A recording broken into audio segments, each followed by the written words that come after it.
The African.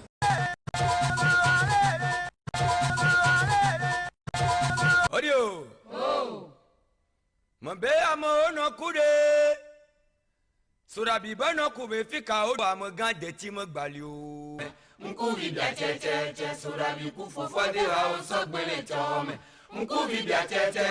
kaka wa gbla jigare jo kore. Kopo kuno bia o so ji udo. Surabi va jego wa dara me obe. Seka opa so ji uma. Ji ukwa vivo ya yesi nebele. Mele muka agbon vivo nyawa. Mina hisi asogbe sodo. Kopo wa so yi kopo ne surabi. Èèyàn gómìnà mú gòtọ́ àwòrán gbọ́n àbí tó nù gbàsíkẹ́rẹ́ jàǹkàkà gbọ́n gbogbo ọ̀dàdé sòdàbí àmọ́fún àmọ́nyẹ́ èlèmíà pọ̀ èké ọ̀nà bàrà ó sọ̀túgàrẹ́jì lórí kúkú àlè tànẹ́ nàmẹ́kú àmẹ́ iná nà gọ̀mẹ́nẹ́ ó tẹ ìwé aṣọ ìlú gọ̀mẹ́nẹ́ wàá sọ dọ̀mẹ́nu àmànàmẹ́ ó òtọ́ mẹ́dọ́ yóò láì fènèkìlá wàá sọ mẹ́ká sọdún yọmẹ́. Surabi ahare ame onuwo ahagadu ame o sokora yawa me mesi ame le nunuwo le ntonu kaka nkuvi dano le tanti alago meti woro fufu ode ha be la nubo benu kaka la de ko futu posun benu ede ajo gbachinu nyaga nipo de ha ba gbera tomelo yo ipolo atepe ai o ijo mele kwe fa olo itokulo enokulo itokulo boy chayame Seragatuma inu akwaito afomare bweje jesuma inu akwaito Malia Okuma inu akwaito Malia Okuma inu akwaito Malia afomare bweje jesuma inu akwaito Malia Okuma inu akwaito Malia Okuma inu akwaito Malia afomare bweje jesuma inu akwaito Malia Okuma inu akwaito Malia Okuma inu akwaito Malia afomare bweje jesuma inu akwaito Malia Audio. Oh. Amo no kure. Surabi beno kube fika odido. Amo no kwae. Surabi beno kwae podomo odido. Ono na mamlankaka. Surabi beno na mamlankaka. Ono na mamlankaka. Surabi beno na mamlankaka.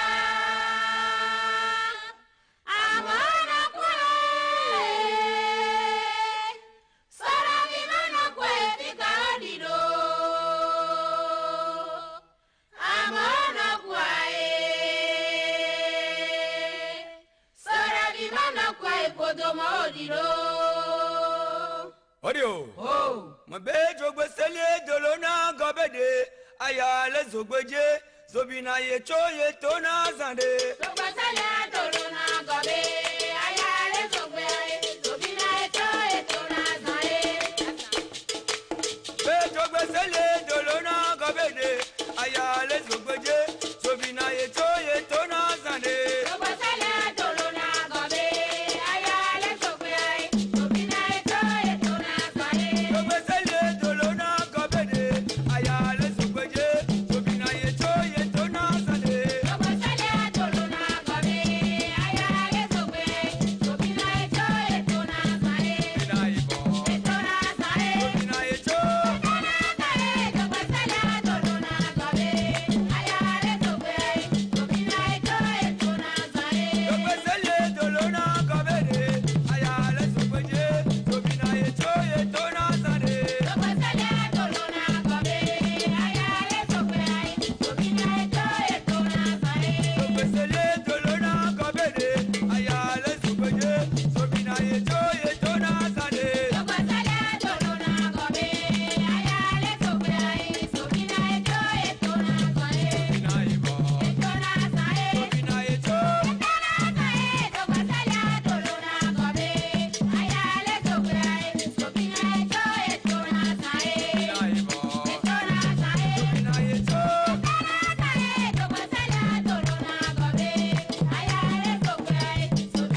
Africa pe wona ekeme de to bana ko be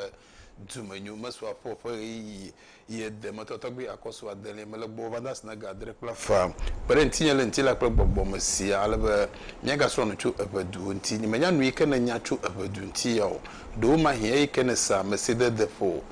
parenti nye alaba nu nya didui asimatu no do hie ike bloga malagba na nye wunye ododa si wunye be wo ha na tum do mi apeka pojesi ike na to ba bia otebe wa vabo boya AN 0503447550 0503447550 ama you ka yo na number ya melebo boy be na your number ya wa val jagbagba na ngro messages so na kwetu tepe ma alaba miele na gaba bia you ka ta kude wona wonti obabia onanye babia kure mi afa de konu ple mi afa miafa jojo manya wo wenye nuike ehia na mi egba amaro pa babia kure soro de wonti yi amare ha gbogbomfia ba ebe togbia ba miafa wona ya eva wo pa wona ya wenye vozigedia mifu onu aba eva wo jayo le Ghana wo pa program ko e wo mi levo yo kwa na program ya le Togo de tubia gbogbom ebe yejibe ya nyanuchu Silvanos Olympio ikobe yenye Togo ofe president Gbanto alodukro la Gbanto ame tututu onye be bia nyanuchu enti abanya have pastor, this is your friend Pastor Frank Doku ebe ye gbovagana.com vo amedibe manyanu elabe male na no sron kpere miafe Kristo subo nti obe to gbawo ikenye miafe trono yo kanu anyi chogomejija o medie sro nyatefe wunya na nyebe ngudodo anye chugbo togbia susukai damegbe na opo sro mademade Esther lebabiam Esther Selina Avadige. But this is one of your students on Imark FM Radio School. Yeah. Okay. Aba medibe mas susuyeta amachivu mo wa omedia wo abaleke odia amoyin gbede sia de no. Aba yefa kwanya agbopa Kofi Jones. Aba susukata eva o negere venigbaji feto anwo tonwo na se ebula ofo nko nyo foto gbe nko vane gele bulu nyigbaji ama se ama ebulu ma reke foto gbe nko enye evao fo nko susukata wole na mado e afeno ya be ye fo nkonye afasime abe ye fo nkonye afasime be to gbi jawagba na de nko ya ugome nam logosu agboji hunsi soji alowuso de dauso dafriso miheso sosu dadolo sodolo gbeda hujengo agosu he ple hegbe yomele nkoma ogomedege na ya betogbe ebe nyagbe ike ebe mile nyayo hem mile gome sesem nyaniu midibe mia bia be nyagbe ike oglobe choboi hey choboi vegbe wonya eblugbe wonya egengbe wonya aloyevugbe wonya wo ha obabia wo atowa famototogbe akoso adele abale ke modongo gble en gbogbomenu wo le fudem na amegede wo le hehe memiele yes gbogbomenya wo le fudem na amegede wo le hehe ya memiele wala be mi akpa dejesi be no be gbogbomenu amanye nu sia nu ikejora masi jienye gbogbomenu datu biareli kafra mo posoro de mu adoli efe agbenono yin to fa gbenono ewe be mete wana twofo gbogbomenya wonyo datu biare halia afonu dora machichi alagbo majebe wafonu dora machichi magbo amachichi kofide ema wonye gbogbomenya ogbolo na datu biare halia to datu gbe me ko gba do hi mama lo tasiade lo togbiare wona na iko chove sese wona na ike mama hamadu ji ofofide yeke de vie menyan no monte kplo amado ediefu totonto gbo anu monye gbogbomenya we mi gblo ye ni mi le nu fo nto gbogbomenu nti ale be mi ano very careful amade lia vevito de to gbiwo no do fo soro de anan kwa sebe amade le wo yom na se yoyo de otoma wona twunwa amade ke melete fo mo anu mo to gbenye gbogbomenu ma ala be ne le nu mo sema na ma yo ne se yoyo ma etotoge ne to ne twunwa afia po ba amade ke mele yo mo ne anu mo to gbokro de anu mo yoyo be gbogbomenu ma ediefu na yi amane samare nkoba me ya wo mtwe gbogbom ntia na nuyo togbe ele fudam na wa akpogbe ele be na azofo ma amade le GV ma GV o de soro kafra de soro kwapesoro mili pepepe no sia no le gi dem va de fofu ko lebe fo na gblen de fofu lebe fo na gblen na ne yi de ekoji a ugbena bo soro le pepepe u hande le pepepe efiebe na na jojo do ma hin soro pen levi o ma do musan adofu na nyebo nye ne ma fi be ntila manyai ma vo na nyebe mi wo ya okatavo afi no ma jijemo e ma yo gbobe gbogbom for food na ma no join na ma number e wo lebe na yo nye 0244 941428 do na se nye gblom le nwie no bu gbogbom no le fudem na mi manya no sia nwenye gbogbom no ele be na gbogbo yire do ko manwe na yide tefe ke yige na la na senu mavoa afi na biero ko be gbogbom no yolo ntila manu onye na senu yo kata ogwo mavoa number ele be na yo nye 0244 941428 number ya nye Shekina to pongo gba ke yo na be togbe hoda azamiti evelie for number de susumata babu yo kata le gento moa ya klagono ge kenye juragba mi va krago mi kekegere yento enti blaragbe yele suga ko bujefa noge ke kuragba be ale kenye klu minye na eno na hodo pa jengo kiki house ye yaudagba yu no na tepe ko na be akachi ye na mai kenye firagba eno achivute ta nenye be ne senya yu kata ne le suga ko fonto ma jiradoku de be blaragba na yede doctor be do mahi nchu ade dokpli nyanu ade kpo ye ne lo dolele ko na be babazo elemewo edabi wonchume wo hele le vevese menyaw ede va do tepale bo be juvo mo juvo e gala no gbele ntiu e webe museme gale wonchuma bale ke wole chogo majejo e be hie be na dotare egbo nenye be mo trogbo va mo no fogecho e fe dolele ke na be gbagba donti enuyo hie be na wo ofo kapo jesi 0244941428 0244941428 medibe miase bobobo haya lo ha de se de kele kwa mi fu na ne me gbofa mi le wona wo ejige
tu yi danzo be maje egbeto gome va mo yo kata kpere ntinyele wona ya ma yeho ama wona drite fe na mi ekugbe pare dalo ha la asinye va mai va fe ma vaje ekugbe pare egome ne monyu ava yire ejinye egba amegba nto pe ba bia kude esoro de tie be susu kata mi atogbo mi mama wodi esoro le gome jije voa o megbie o nu nyonu etona no ntwure kanti va makpo jire ano tefe mo ye wodi o nu va do tefe ke eku afa cloudum susukata egba asu mama galio anu gbogbo kuda no monti badi bena ye wo ma wo le peremienti emile se va das next week badi be makpra ma chichi ade ke hocho 70 years e na mi da o size model na nyebe mi da o Valentino gamadi mi da o kpa ma rek parenti mi ava tefe ya wa ba fo nu kuda alenye anuenye soro dede le ameyibɔ nyigbaji alo eve nyigbaji no be sroa no ka nye sro dede le ke mi ko se gome le ale tututu mi to gbo ko se sro dede gome bla lo le gba ne mai wo le be mi asre vo ale be mi ade jesi be mi to gbo wa afi amade na de sroa wo die sro de die tamene de tubie juke ko devi ma cancel ke won church wo no wo cancel abe letia den efereka nya roman to mi te wene letia den prefereka wana download na nyonu pli nchu kekekeke pure soro de ti vono de soro na didi fanye fereka ko problem jego ma meto gbo mo cancel de viale no gbo enu yo kata won no ala ele soro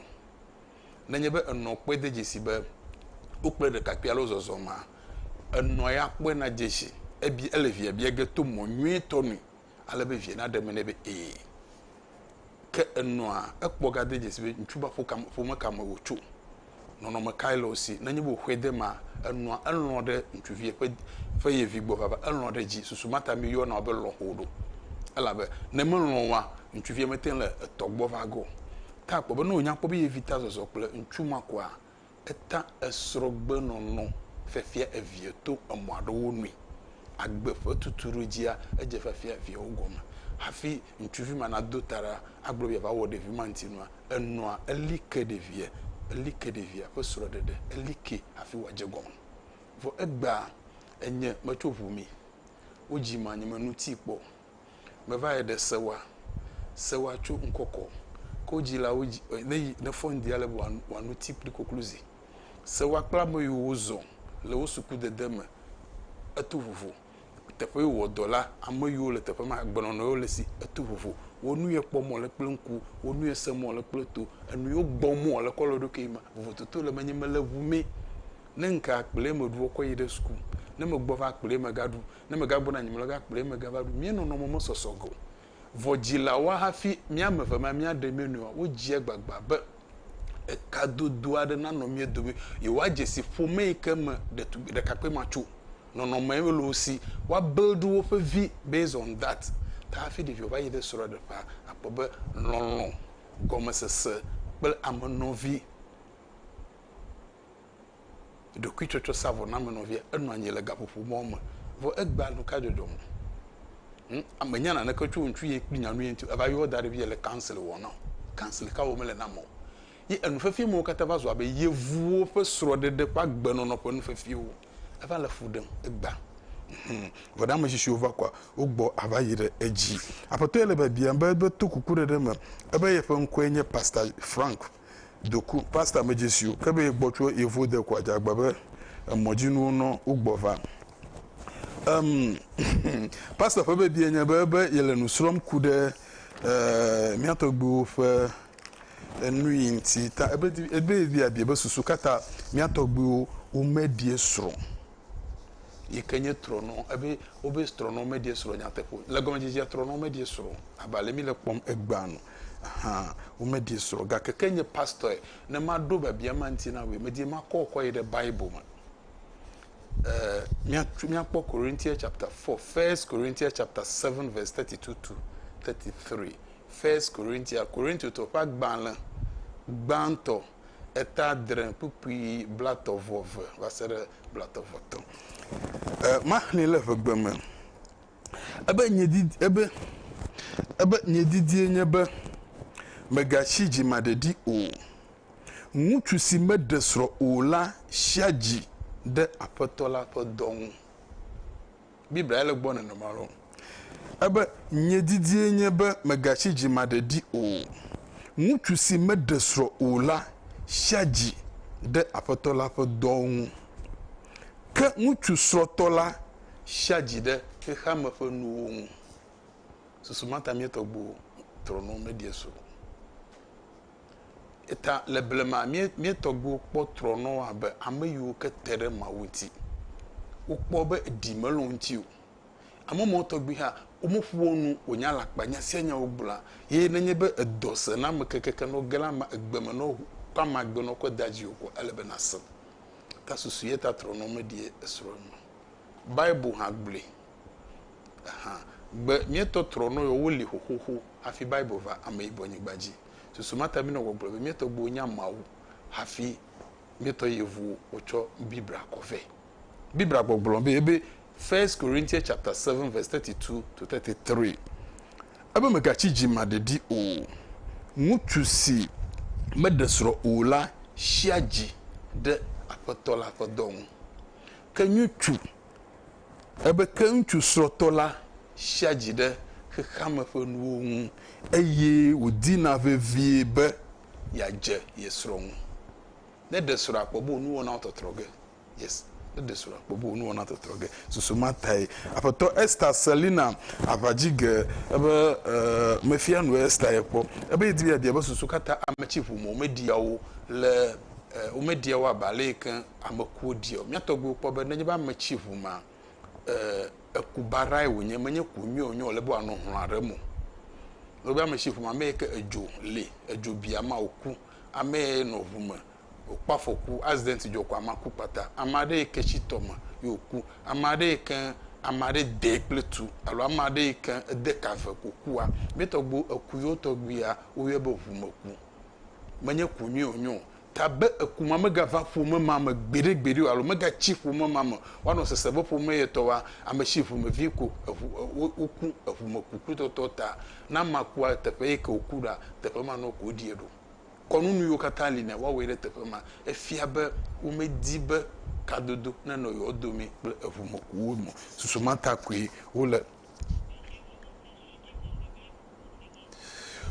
ha masabo oba ya producer na manya ba obe nukwala do ba koteshi kemena magatroy koteshi enye Corinthians chapters 1 Corinthians chapter 7 verse 32 to 33 Corinthians to pak malagbanto ta adren pupi blat of wasere blat of otom te for my bibla glonya maro ba bibra na bibra manya olidi mi am yibodi kwa subosubo Christianity amanya mi afa subosubo onyo ta gomesese ne bibra no fudem nemi the Bible bla me do fie be na madanyi osofoa metin le ma osubo ganyu me ne ma glon Bible lo ele be na gbuglo yire manwi ga kele mi asego bi na edesro na nyi osofo ne medesro akpobe nusia nwe na woga pepepe vona destroy viwa tia dinya ike na nolia metenu sisiga mestidi sigala nu enya be nu begbele viwo woga ka aro ya elebe na gbanuji eta na ejivi alo na destroy jivia o ma wo subo a vovoto to no na mevi enumai medibe emene ko yema bedi manda kpo manya gbro na moyo kata kpekpem na wona nti bedongo gbro na mi be wona egapenya ewonye Joseph kojo nyi chokosira na kpele mi nti plesidi black of mi me yo nko efo raf agbavito na na market 20 cedis enyunam afi amafuga na na mi cedi black to ni chokosira evai efo koku alokpa cedi black to ine na mi 50 ye na makenye efo Richard Mutasese cedi black ye na kona mi nyicho afi mi mo yo nko efo ya osuga na na mi 21 ikenye cedi black for the ke mieno ikewo na be Mrs Kacho bele mieno Juliana Adonu miokata mi na mi cedi ewu yewo ma one yira misa togbi baka togbi mesalutu ofienyi ye na mi cedi black to nyi chokosira evai ye na makenye miato ike woyo na be Kenneth Jekle ike cho mafi amega kofe ne peremienti kple 50 cedis nyicho ye na make egba na gana mi 20 cedis ewo bia ha ebe mafo na ikenye Surabi ha na kpova ya abatoma ebie hama ye na makenye Linus Dovojogbe na mi cedi black for the ke ye na makenye Kenneth Kujo Chaoji na peremienti kple cedi black manya ba toejiwa megali ta announcement le tepe ya mi woge efo Jones Kofi Achu Agbo yikenye habobado yikewo na wodo kebe voter eagle yikenye ebe habobala wo habu yo akpere wona enti nyichwe ikeva yi wo premienti nyichwe eva yi presidi alafareka 100 Ghana cedis ye na makenye Sadofia Yara na premienti 100 cedis efo Frank Kumuzi na mi cedi black of atom David Amateku na mi cedi black Frank efo Frank Afonyamo na Chotogo be nenami CD with the care Jupiter Podo nenami CD blato ye na makenye efo Victor Koku new the kai kele juapo na mi CD we are 2015 patience afi asham bonye mi mama CD bla aton for the care ye na makenye mi dada Jito Benedicta ye hanami CD bla ave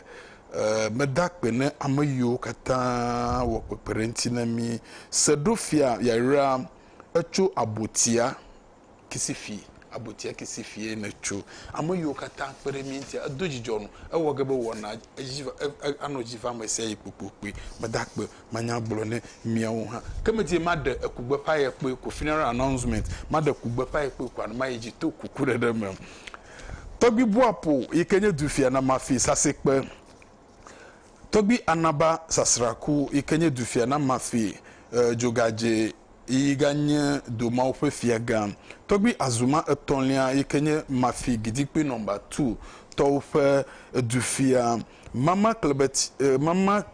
klebetesi etonlia ikenye nyonufia na mafi sasekpe Tobi Kofi Awuja ikele asamankese miedada Agnes Kubadon ikele Ashanti Kumansi Judith Fiagbe lele Akuse Junction ye na makenye Kenneth Chauji lele Ashanti Kumansi Madame Vaida Agbe Kumansi ye lele ike ewenye amenubape ahosi ye na makenye Amega George Awuja ikele Kumansi klepo mao kata uchove vese se hele gbepadem upeto ikele pa gbono ya uyebe Mr. Alo Apeto Christian Kofiche Awuji yike ganye zikpito na togbi anomba sasraku mia togbi ya etromegbe leleti wideke fe nkeke adra le fe hohome ye evia odri be ne yehu ama wonu anyicho fida ikele ngonami fida eve ikele ngonami kenye leti evelia le pe ya mepe nkeke adrangba yoho amenuba chukumansi ahava wode ikenye mafisa sikpe hena efe ngudodo bele efe kunu owo kele ngufo ke ikenye leti va pe nkeke enyegbe wa kplo amenuba ahayide togba ugbole edudula togba ugbo le amenugba didi vomegba foma obe kplojiga jojo ayi eji ke le ema megba foma udribe le kosera de kai ke galengogbe ikenye leti eva penkeke we atogba yo awo ekununa yo fe togbi ikenye Christian Kofiche Aoji le Kumansi fe gologwe ko yobe ahinsan Langufo ke ganye kosidagba pomawo ayide akpeda solime yikele Kumansi Ahinsa Church of Christ yile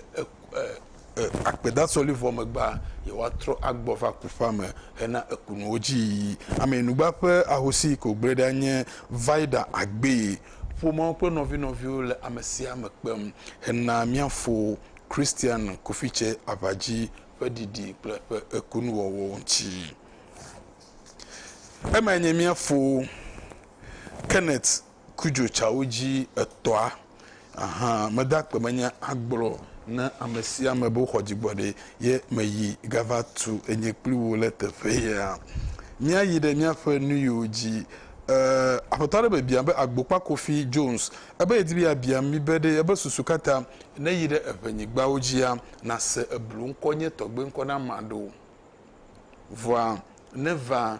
ebluma mase eblare ke fotogbe nkonye eva wo mi blo na be nyatogbe uzo kle eblawo enyawo nyatefe wonye susuyeta wo le na manye be avai miatwe Asante Vare jole venyigbajipo o fe leader ka uyo leader ma be edubuafo pa gbono no ye we be Asante o kakale venyigbaji e ma megba never say amaro for history lo hono bobloma o globo yo togbe chutefei over chutefei over do tefei over do venyigbaji menye de sia de nya tefo nya tefi nye be Ashanti fa ma jojo ma Ashanti o je mi togbo oji dudu gomo chu gomo jije va o fe leader e ka yo be edubuafo ye nya make to odo ne do asikuma ye nya make to Peki side ono fu wo mietogbo ala ba ma yo sogbo ye menye va o katan no aba won pli o do ko va tu pretty ta ono ji kekeke edubo afo va do te pare ke mietogbo bi amajofo ewe prisusu bi amajofo to ajia te pa makoko ya ba edunu laima te pa ma e ko le tuelema ye mietogbo o mlikpe o le te pa matrology o wo fififiu esuso edubo afo ma pli wa machichi de kavo ala be ke asanti hini e ke no anyi gapopo mama egbe ne be ne bublova ga ke gbe etro bublova te pe ke yo ba asikuma jonshi trova je homoji ga de pe ne miatogbo lo fa ejoto fa fo plototo kakakaka others na time ko overdose te fade te pe ma yo va wo avawunu do wo yo te pe ma ye wo yo be agu to goma fifia ebe egbe teƒe ma be le Togo me egba teƒe ma wo va doa afi mi tɔgbe wo va du ame mawo dzi afi mi tɔgbe wo va du ame ma ta le wo dzi dudu le mi tɔgbe wo ƒe asantio dzi dudu le gaƒoƒo ma ma wo du wo dzi vɔ ye wo ta sisi wo ƒe ame wo trɔ vɔ sisi ma gbe ma gbe mi tɔgbe dolo ma da ɖe be yiwo nye awudi dava metsi ava o ne glogudua au di pluvio wa ira fe apa ma me to gblo nyama ita ko ne ma va edu boafo pele wo toyo susua o mega tenula asanti ni gbaji igo ala be ke enu oje gomete asanti hini na obo no va apa mo nyo papa wo wo nyo akwa mo nti va kpero hafiye va cho enu abo world cup na to va wona ma o kaka evito le mafintum ala be tepe ke no jora ne to teƒe ma to adakrunti kwa ne gele ma fini gbaji ta ewe bo kaka ye wo jivi ne mieto gbo plutoto gbogbo ye we be eblonko sugbo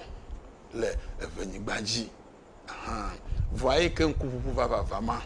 amaro nto va no history kpam history do olia onye nya teƒe ga ke do oli mieto gbo teƒe yo cho owe va do teƒe ema mi afosusu komikole no makpami enuye we be ne va veni gbaji blo sogbo mietogbo mewo yiyi agbe bia me wo chu teƒe awo egbe nkupupu ai mi va le no makpon le veni gbaji togbi wo wona do jijo na mi vosigedia no wona wo ma be voter register o kwenye evawo ene mi dibe egba to kukure me na peremianti mi asenu chu Olympio me kenye Olympio me katogbe wonye manu foga chu tepema wa fuma ire tepema amu yo perentinye egba efo kwami amu ne peremianti presidi wo ye na ma kenye dowe akoto George nkonya so no sesem nam dowe 20 Ghana cedis ye na mi ye na ma kenye Leo amanakpo Sidi bla vovore ke na kona mi fo sanyo Gabriel na mi sidi bla aton ye na makenye Victoria Victoria Agbevadi okay Agbevadi na mi sidi ewo fo Christian amagache na mi sidi wo ye na makenye Innocent Agbetenyo na mi sidi bla ne da Vida Koshiwo Sidi we de kene na mi fo Lawrence da chomo na mi sidi ewo mi ano Janet Zida na mi sidi bla aton for the care 51 ye na makenye Mamudu Alhassan na mi sidi we de ke Jijo Adanu na mi sidi bla ye na makenye Adugu Louis Dela 30 Ghana cedis alo cedi blaton miano Victoria tanu na mi cedi ewu Robert Ahovi na mi cedi bla eve ye na ma efo David Atigaku cedi bla bobore kene na mi medakpe egba wo hajagbagba beri he amade na so ha nko chonde wa gbobi yeso nko le Pan Africa TV mas hagbeya na mo gbova agbagba jege adanu macho Olympio nti alebe Togo migado jikule ntinyo mena no medege miase egba minute pepepe I'll be back.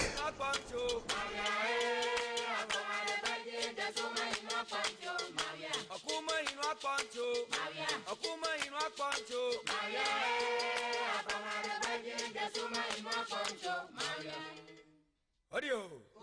amo no kure sura bibe no kube fika odido amana kwae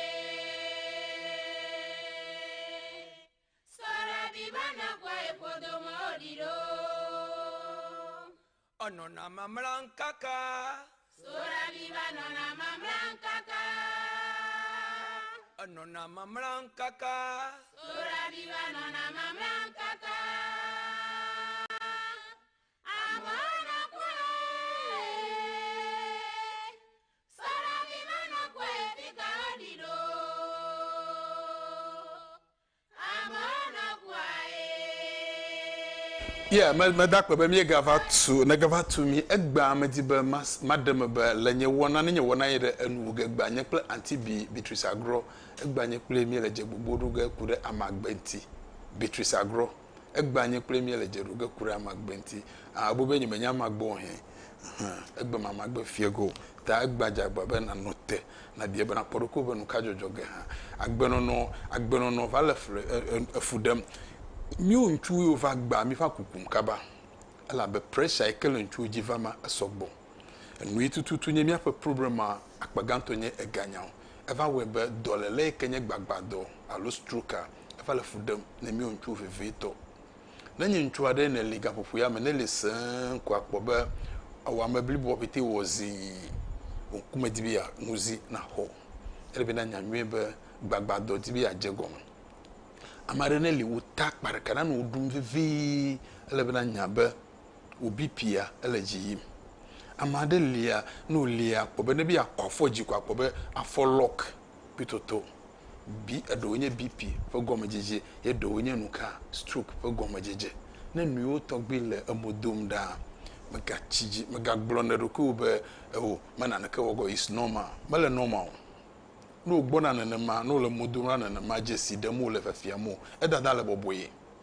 vonanye bo va voir ye o hie nya ove na nu mo togbile fudam na amade ikene nya jagbabe echo india na fukana ma na cho ekapoje si 0244 941428 0244941428 and kai kano fudam nya amoyo kano amagbedo la boyi ma o mo no nya tefie ntonto gblomo ne ide tefema ye kpobe problem ye lia na Virginia wo nya lebe na ye plesro nyonu ade elebe na yi ne yitefema sro made fudam na we blon na doctor be le nyawo nya tefema agvm panamre wonu na magvm mofuonu gbegbele the doctor na nyabe awamama agi le fudam na odo hia nu gbegbele na fu ya ma da do fufula oyuma de wanya nwi na wo the doctor dokumelilo nu sia nwi wo mala jije akanyemele soro ponde dam agbeno no ha opere no monti vonanye be menye agbeno no yo ozubu ntuo ko le wo bam le wo tenkpo a emma ye oblobe gbogbo manu ima tefema wo le gbogbo manu chogado ti wo ima amade halia evidi me vi ponjijimo menye gbogbo manu wo nyo dolele le fudem na ele bo wa do po wa kpo nu jojo mele nu me dem klesusu be mele nyaro sem amaye gbena be ne me yide gbogbo manu wo fa ni mo pon na mesie na ne ka gomo plutoto ele be na se gomo be menye nu sia nu enye gbogbo manu ne elasigbado ne nke mele wasigbagbo ige kabao amona do asi wa plon la mo gbovo afi na manu asido etwa ebe mele no aw menye ne ma o de le benedo ko doctor bene ye ho amon echojura gbe ele kragon amoyo katale do winya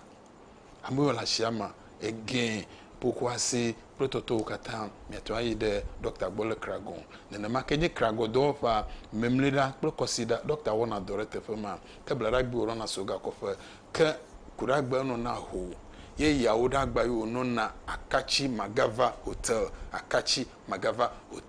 ke firagbe ya ye wo no na tefe ke oyo na be achivute doctor gbogbo fia be ye le klalo neva na nyebe na no meleji jem na wa demenei alebe tefe ke lameliwa ye wa ke ado ofa kapoje si 0244941428 Olympio mekanye Olympio nye amagbanto eke hodokwesi no na Togo abato Olympio nye yakpom dele bebe nye be no bo hodokwesi no efodokwesi no hoho amela be aleke Ghana ho independence alo dukobububu ala be le nyawo nyatefe magomejija mi togbe Togo o plevawa o mo no dukware kefe poploto do kware ka magloba belewe Portuguese o German so pretotowa miwa yevu yo kemizo kwenye German so ye German so wa 1844 miatogbu sign contract kenye asichacha for agreement miatogbu wo kwenye German so umo colonize miatogbu wo ta eika over war first ava ihemeva gbanto over we ihemeva yo zo over do German so ju second world war lebo ajovwe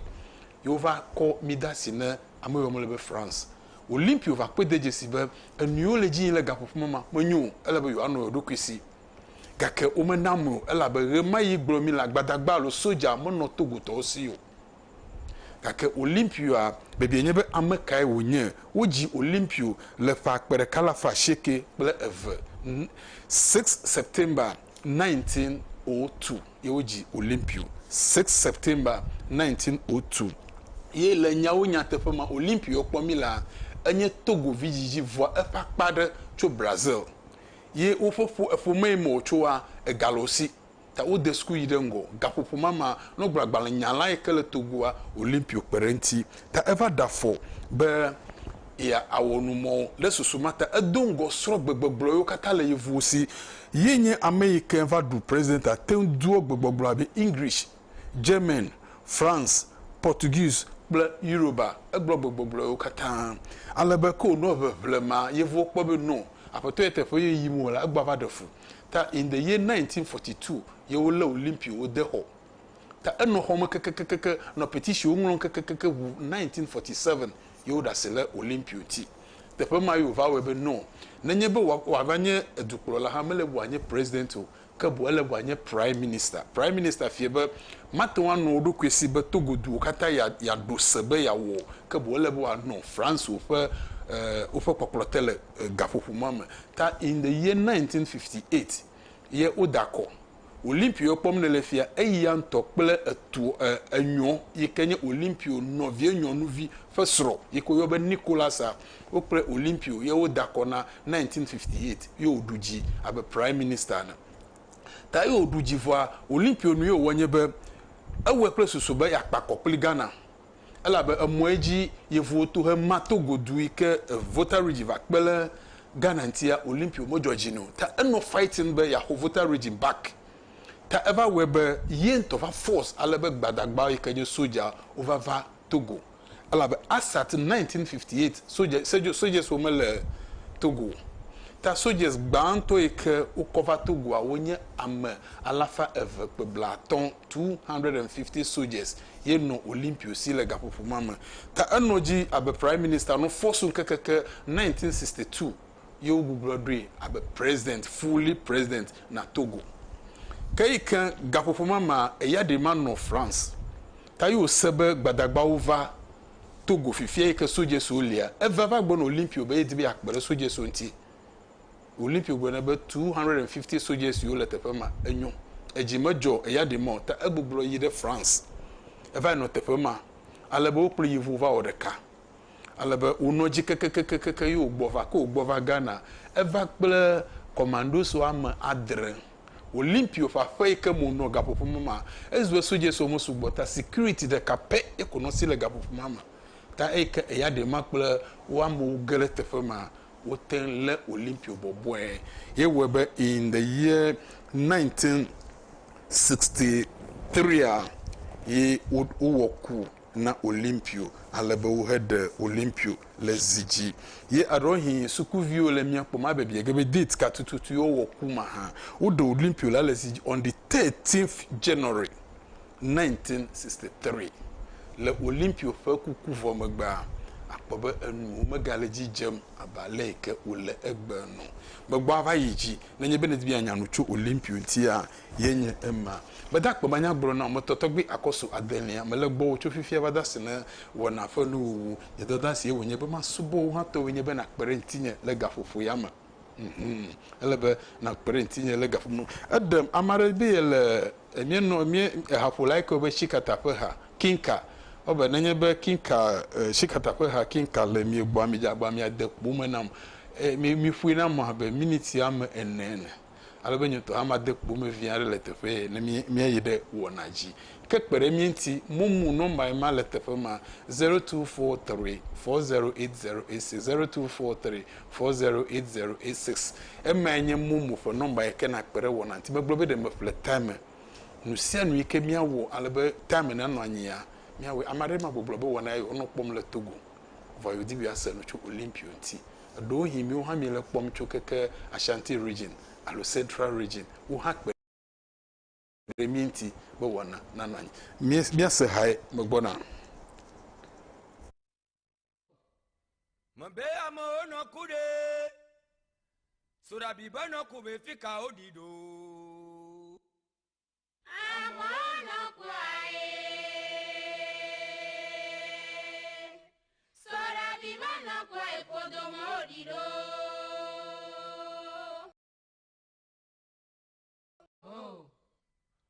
Odio.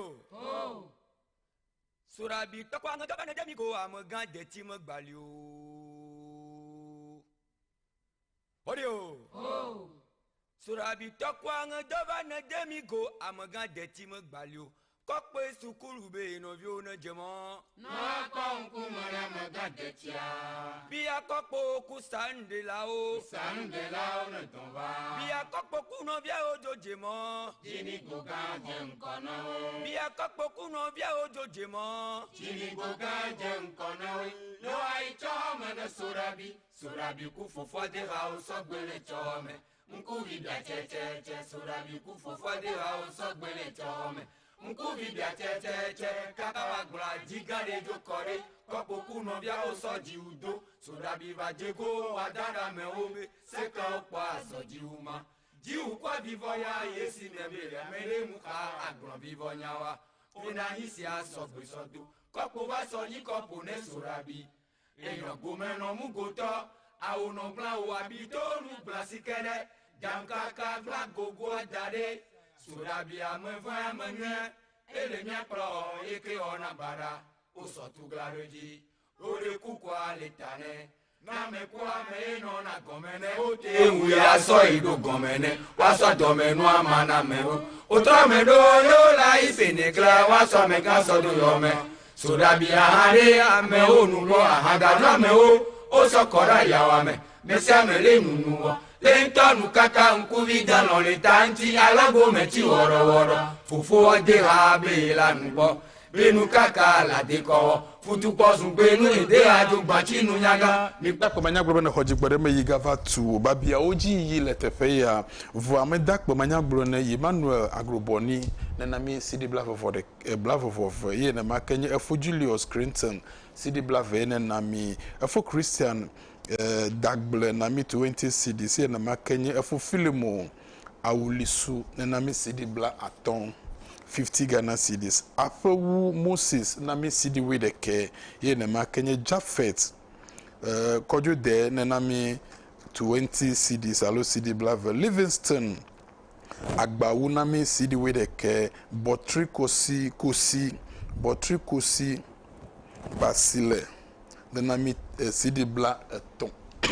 CD bla eton 30 Ghana CDs Christopher Ahiana nenami CD ewu John Gbadrive nami CD bla vedeke Rebecca Nguchu Kpi nenami CD ewu ye nema kenye mia novi alo mia dada Olivia Ajo Amu nami CD ewu Beatrice Jomaku nenami CD wedeke ke Jiwono Akpese nenami CD bla atɔn ne ma yi de miaƒe babia wo dzia afasi me ye bia babia ya ebe tɔgbi me di be ŋkɔ yiwoa na de ŋkɔ yiwo gɔme nam agbodzi husi soji alɔwu so de dawu so dafli so mihe so sosu sodolo dadolo gbeda hudzengo ebe ŋkɔ yiwo kple Agosu xe kple xegbe Agosu kple xe kple xegbe abo mie fonu tso ŋkɔ ma ŋuti kpɔ nenye be mie tɔgbewo dzi via mi nya ne be evi ƒe ta ye wotsɔ eduɔ goe ne wovi dzi ma mi se gɔme be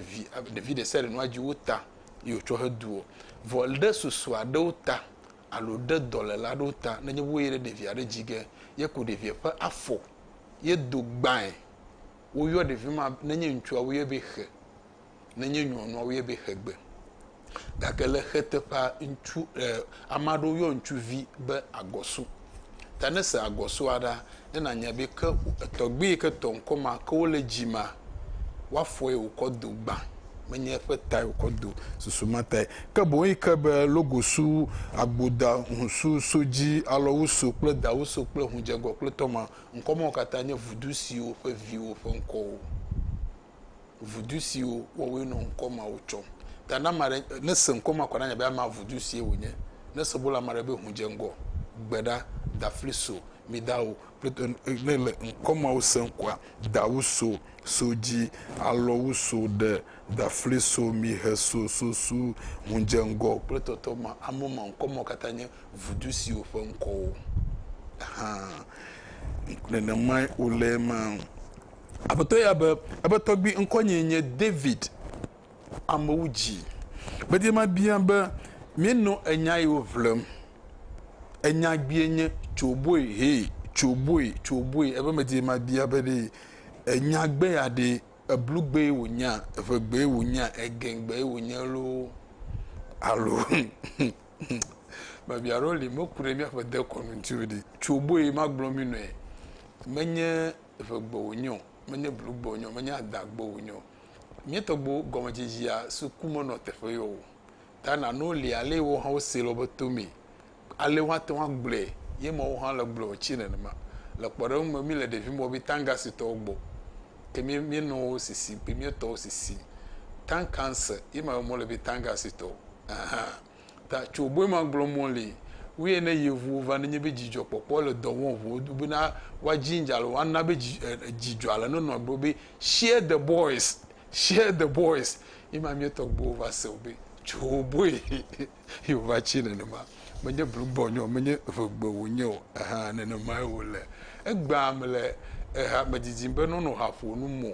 eta adam nenye be ha de lia vito shikata fo ha amara bi ele shikata fo ha ji ni medima jagola miju mi di shikata fo ha wona me liwa na bobobo mi hwa mi ga gbro hwe afi mi ano shikata fo ha ji gbogbo na just 2 minutes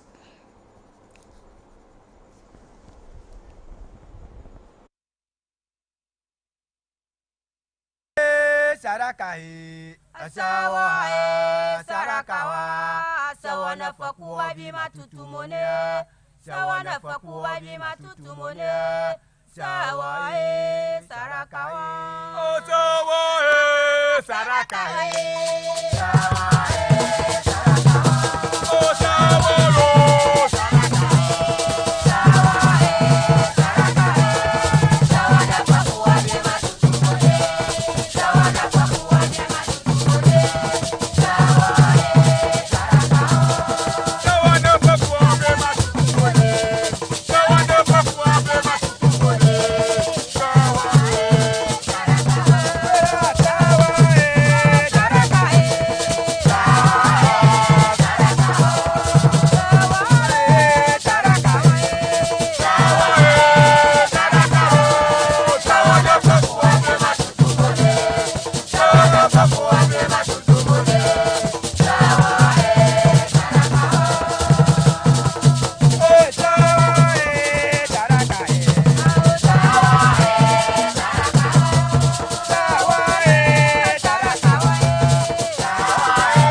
Alright, but if you am for she get up her king kai dim na lebi asa na see. Egba this is madi message you on gom. Eya cho Christian Oscar Nogbeji ebe ye cho Aveda Kpavo yenye police chief inspector le tepoe ke wo na be ganye police prosecutor le Ashama circuit court. Okay, ebe I'm a regular listener. Ebe nyam ke pona mi apo wo na wo sia yi. In fact, program yo mne la efie kote be dekonu a edok beji be dekonu enye monwe toji olbe miato to gbe akosu ma une na wa gbedidi ple odowola okata okay to police officer be do 51 Ghana cedis lami ye ho ama na yira o kekeke be wajeji na o kekeke eya be to gbe meje mapo nu ple Dr. Ajakofi maganye Dr. Ajakofi o bet ebe mi what are you in na ma efi anye to gbe horazameti evelie ebe meje mapo nu ple ma bie na nacho parasite mi to gbo benu ka logle via lo ha baby afunu 20 na nye be mi over ma na modelia na nu fuge ple doctor ebe to gbe to kukure de me beje ma bia be de onyo be sronye na gano efe ahia vi hoho ike okpli with the university yom the phone gia ala be de tugbia mo phone kpli kekekeke everteam to gbe de wonua maha magbona amado ebabia maunti amuzu agbono na mi sidi ewu ye na makanye gation eche efoche gation na mi 21 Ghana cedis ye na makanye no atete na mi sidi blave Emmanuel Keteni na mi sidi bla eve Nelson Afomeni okay, Nelson Alomani, okay, Alomene, then I mean 20 CDs. Koku Ayawunu, Nia Medimavawi next week, 11 CDs. Anani Koku, okay, Achase, then I mean CD Blave Frank Firme, okay, Frank Firme Wole, 10 CDs. Patrick F4 Ajaklo. 11 cities. Prosper Kujo Afetonu CD ewu Gebre Zigli Nenami CD ewu Segbeji Kennedy Nami CD Blafo for the Keye Nemakenye Amedewonu nkwa umele ngomnyo bede kune mimi ngomko na mumyesia na manaso nko komi amede wo akialam obi amenya mele hwebu nkoma amedewonu onye komi 11 Ghana cedis said makanye Rosemary Kuglanu Nenami CD Blave Voreke for George Gatogo CD Blave Stephen Amuse CD Blave Francis Akpalu Nenami CD ewu medak banya gbolo nami